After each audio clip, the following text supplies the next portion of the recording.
hobbies for this weird week between Christmas and New Year's. Because let's be honest, we have no idea what to do for those 7 days. We don't want to work more, but we also don't know what to really do. So part one is going to be talking about what you actually want to receive during this time. Now, receiving is different than just, if you're doing something like receiving presents for Christmas. But this is more about what is the feeling you want to receive during this time. And this is a really big thing. So this is going to be your compass for which hobbies to choose and how to use this time. Like obviously in between eating, living, surviving.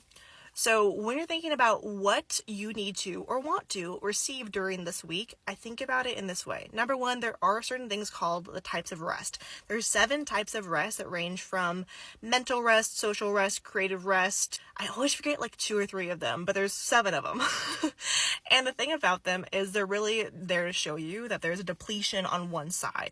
So when I'm thinking about what I want to receive during this week, especially not every time before the New Year's do I want to think about always having to do like have a vision board, write the goals. Like that's a lot for me. Usually if I'm trying to figure out what I want to receive and what I'm depleted on, I know naturally during my like few weeks before this or in general, I naturally have a depletion in like my mental side because my brain's going 1,000 miles a minute, especially as like an ADHD, neurodivergent, multi-passionate, creative, everything.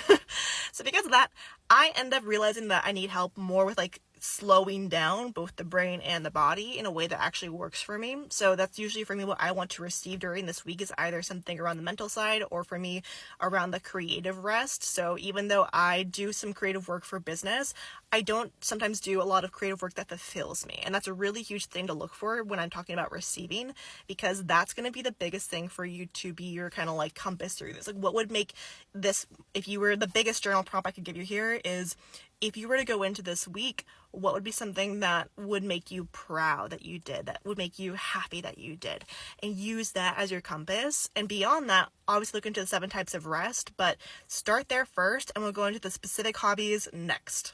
And if you need help with this or like still unsure what you really want to receive during this week, put it down in the comments below and I'll help you out, because I know this kind of work, we're not really taught it, especially in this like super number based society where it's like lose 10 pounds or like walk 10,000 steps a week. What is the feeling actually is the antidote for that, and that usually our bodies and brains need. And that's what I'm trying to help you to get more accustomed to as we go into the new year.